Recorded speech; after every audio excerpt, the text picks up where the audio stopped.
সুপ্রিয় সুধী দর্শক, এতক্ষণ অবস্থান করছিলাম দিঘির পাড়ে। এই স্থানটির ঠিক দক্ষিণ অংশে, দক্ষিণ পূর্ব অংশে আমরা আপনাদেরকে এর এই দিঘির পাড়ের অনতিদূরেই একটি বেশ বড় আকৃতির পাথরের উল্লেখ করেছিলাম। সেটির কাছাকাছি আমরা চলে এসেছি। দিঘির পাড় থেকে অল্প প্রায় 3 মিনিট বা 4 মিনিটের দূরত্ব। আমরা সেই পাথরটি আপনাদেরকে দেখাবো, আপনারা দেখবেন। এইটি একটি ফসলের ক্ষেত। এর মধ্যে দীর্ঘদিন যাবতেই আমরা প্রস্তরখণ্ডটি লক্ষ্য করছি। এর পাথরের ধরন স্যান্ডি পাথর, অর্থাৎ এটাকে আমরা বেলে পাথর বলবো না, এর গঠনাকৃতি স্যান্ডি পাথর বলা যাবে না। এটি গ্রানাইট পাথর হিসাবে এটাকে আমি উল্লেখ করতে চাই। এ বিষয়ে আমার কাছে বিশেষজ্ঞের কোনো মতামত নেই। তবে এই পাথর, এটি এই যে লম্বা আকৃতির পাথরটি আপনারা দেখছেন, ঠিক পাথরের দুপাশে এই যে দৈর্ঘ্য রয়েছে, সেই দৈর্ঘ্যের আমরা দেখছি, চারদিকেই ঘুরে দেখাচ্ছি আপনাদেরকে। সেখানে কিন্তু আমরা দেখছেন যে দুদিকে অনেক নকশা রয়েছে। এখানে ফুলের নকশা রয়েছে গোলাকার, সেই নকশাগুলি আপনাদেরকে আমরা এখানে ঘাস দিয়ে আচ্ছাদিত রয়েছে।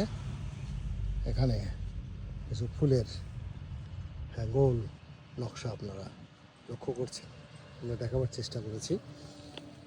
সুপ্রিয় সুধী দর্শক, আপনারা এখন পূর্ব দিকের যে নকশা, সেই নকশাতে কিন্তু আমরা দেখছি এখানে খিলান আকৃতির নকশা। এই নকশাগুলির সবগুলি একই ধরনের, পুরো যে দৈর্ঘ্য জুড়ে এটি। এবং এই আকৃতির পাথরটিকে ঐতিহাসিক প্রত্নতাত্ত্বিকরা এটিকে বলেছেন যে স্তম্ভ। এই স্তম্ভটি কোনো যে নির্মাণ কাজে ব্যবহার করা হয়েছিল, ফলে এর মধ্যে কিছু নকশা বা অলঙ্করণ ছিল, সেগুলি আপনারা দেখলেন। এটি আসলে চৌকাঠ হিসেবে ব্যবহার করা হতো, অথবা কোনো ভিত্তিতে, স্থাপনার ভিত্তিতে এটিকে ব্যবহার করা হতো, এরকম তথ্য বা এই ধরনের বর্ণনা পাওয়া গেছে বিভিন্ন গ্রন্থে। সুপ্রিয় সুধী দর্শক, আমরা এই ধরনের যে রাজধানী কেন্দ্রিক যে নির্মাণ কাজগুলি, বিজয় সেনের যে রাজধানী, সেই রাজধানী প্রদ্যুম্নেশ্বর মন্দির নির্মিত হয়েছিল। এখানে পরেন্দ্র অঞ্চলে আপনারা জানেন ধীমান, তারপরে বিটপাল, এই ধরনের বহু বিখ্যাত জগৎ বিখ্যাত অনেক শিল্পীর বসবাস ছিল। তারা বিভিন্ন সময়ে বিভিন্ন ধরনের যে অঞ্চলে যেতেন এবং বরেন্দ্র অঞ্চলের রাজকীয় কার্যক্রমগুলি করবার জন্য তাদেরই ডাক পড়ত। সুপ্রিয় সুধী দর্শক, এটি এই স্তম্ভটির বিস্তারিত তথ্য আমাদের কাছে নেই। বিক্ষিপ্তভাবে যে পাথরগুলি পড়ে রয়েছে তারই একটি অংশ এটি।